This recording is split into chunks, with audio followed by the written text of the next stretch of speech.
Ayan na naman po, nagre-ready na naman si Father ng pagtataniman namin ng mga gulay. Ayan. Yung gamit niya po ay kalabaw, pangkalaykay kasi hindi kaya ng grass cutter. I-grass cutter tong mga damo dito. Na yung hindi umaandar yung grass cutter kasi napupuluputan ng mga baging. Kaya ayan. Ito na lang, kalabaw na lang yung ginamit ni Father para pang panghila dyan sa mga damo na may mga baging. Yan, 'di ba? Parang palayan lang yung ginagawa.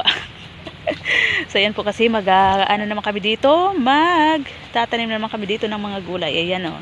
Ang ganda na, 'di ba? Pwede na tong araruhin. Pagkatapos niyan, araro naman yung susunod dito. So ganun lang po. Lumalawak na naman yung aming pinagtataniman dito sa kabilang lupa. Ito yung kinalaykay kanina ni Father at ngayon ito na, inaararo na naman ulit. Napapalaban naman yung aking kalabaw. Ito yung kinalaykay niya kanina, ang daming damo.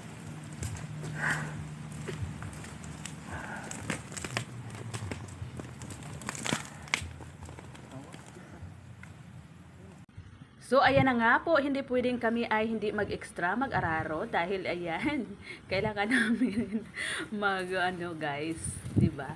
I-practice ang aming katawan. Practice araw-araw, laging praktisado to guys. Sa koprahan at saka sa pag-araro guys, sanay na sanay itong mga Tres Marias. So ayan po, pinahinga muna namin si Father. Kami muna ni Dos daw yung pasaway dito sa araruhan. So ayan, ako muna. So ayan, inaalalayan kami dyan ni Father.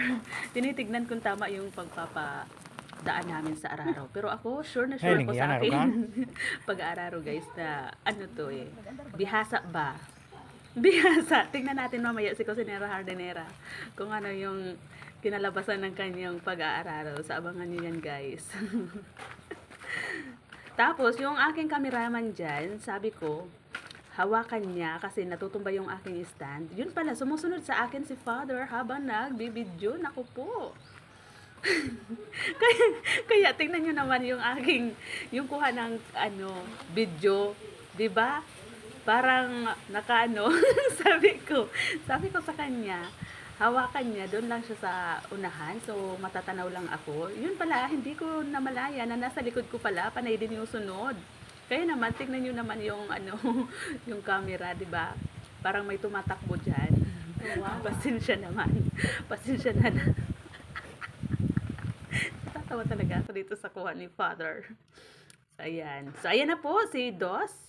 Si Cocinera Hardenera, ayan na po. Ayan, tingnan natin kung si Cocinera Hardenera ay mapasado sa pag-araro. Diba si Father dyan yung judge? Siya yung tagahatol kung maganda ba yung kinalabasan ng aming pag-araro. So ayan, bilisan mo, Cocinera Hardenera. Yung kalabaw kasi, akala ng kalabaw, pinapahinto siya ni Cocinera kasi ang inaano niya agad yung lubid. Kaya nahinto yung kalabaw. So ayan. Wow, legs pa yan ha. Tapos ang taas ng kanyang tsinelas. Ipabayaran ko 1 milyon. Agoy! Dali! Magburuwa di ka pa. There's nothing I feel. And now that's what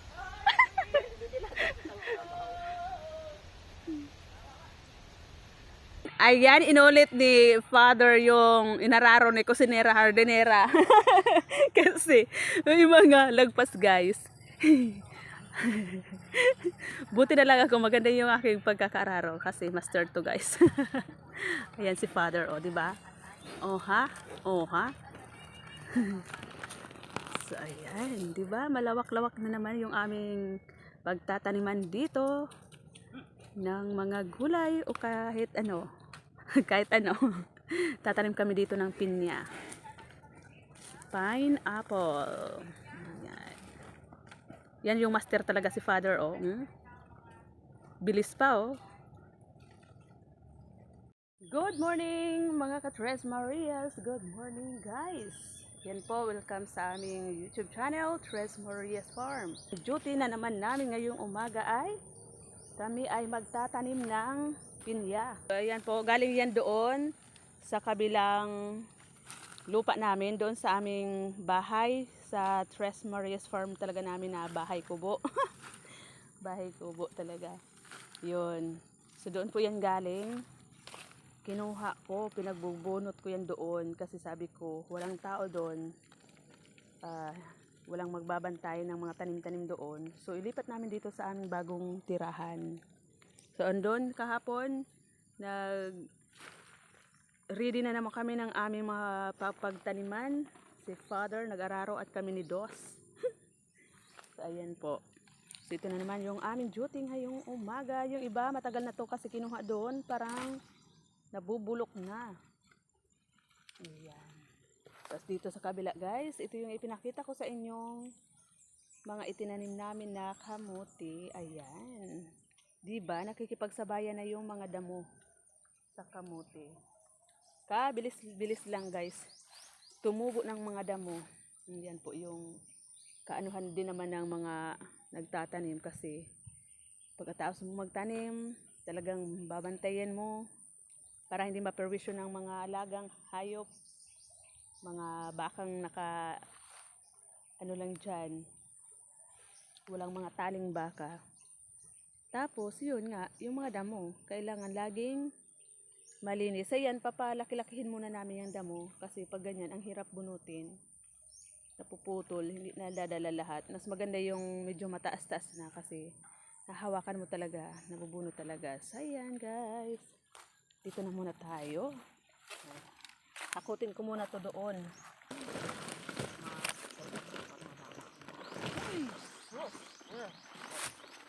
So ito na nga. So ito na nga, diba? Ayan, ihatid muna natin ito doon sa taniman. Diba? Umaga, hagard agad sa stress. Wala pang ligo-ligo guys kasi kailangan agahan muna namin yung pagtatanim. Kasi mahirap na. Abuti na naman kami ni Haring Araw. Siyempre, iniiwasan din namin yung abutin kami ni Haring Araw kasi mangingitim ang stress. Mangingitim maketch. So, yun ang iwasan natin. Kaya umaga pa lang, gumagawa na kami dyan sa labas. Para kapag tanghali na, doon na kami sa loob ng bahay. Diba? Aray, ang bigat.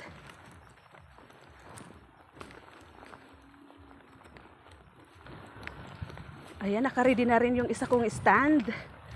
Para mamaya magla-live sana ako. Kaso lang, naghang yung aking cellphone. So, ayan. So, ayan po, ilalatag ko yan mamaya dyan, isa-isa. Para mayroong distansya. Si mother, oh. Naghahakot na rin. Buwa pa naman, ma? Yan. Yung iba guys, nabulok. Kasi matagal na nga yan. Kaya stuck na kasi yan doon eh. Kasi ang dami naming, hindi pa namin na-i-ready kasi hindi pa kasi namin na-i-ready yung taniman. Kaya na-stuck yan doon. Yan. Nabulok yung iba. Sayang. So yan po, dyan muna po kayo. At hahataw muna.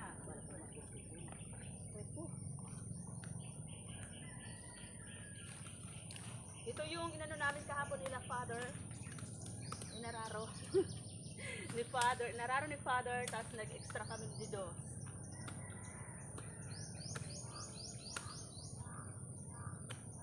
Kailangan yung mga damo-damo guys, tatanggalin natin.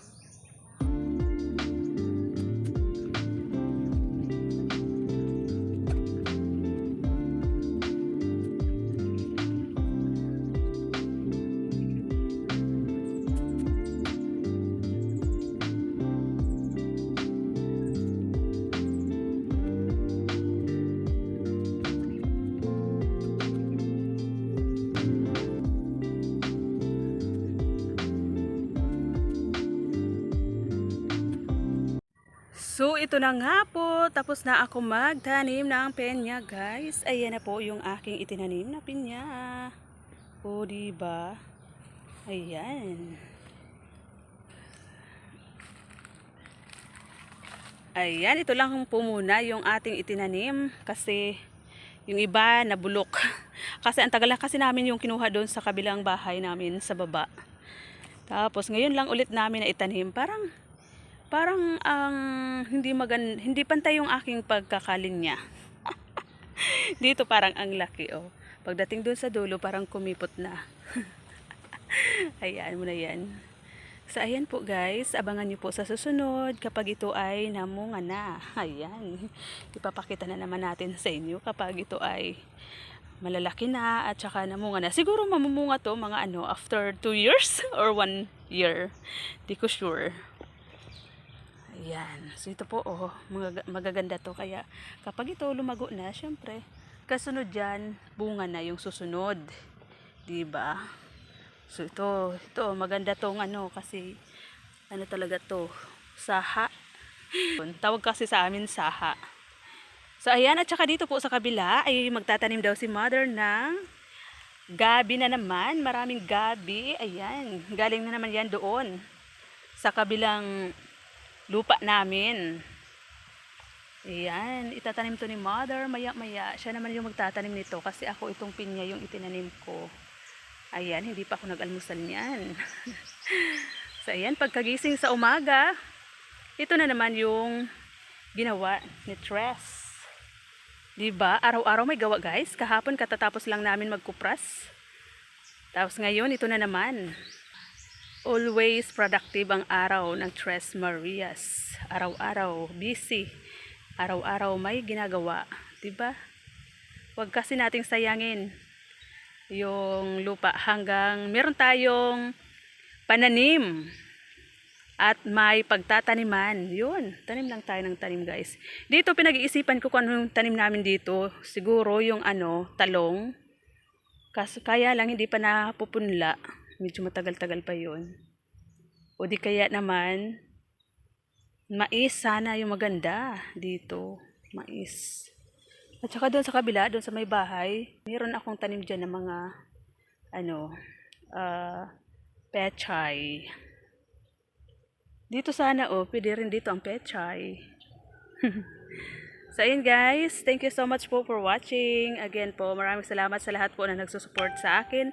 Tuwing ako po ay magpi-premiere at saka magla-live, syempre, sa tulong nila Sis Ina, kapatid Panalo, Sir Bert na lagi nakatambay sa akin at saka sa iba pa, kila Nam, NC, Madam Cascade, Sis Myrna at sa lahat po ng mga sumisilip lagi sa aming live.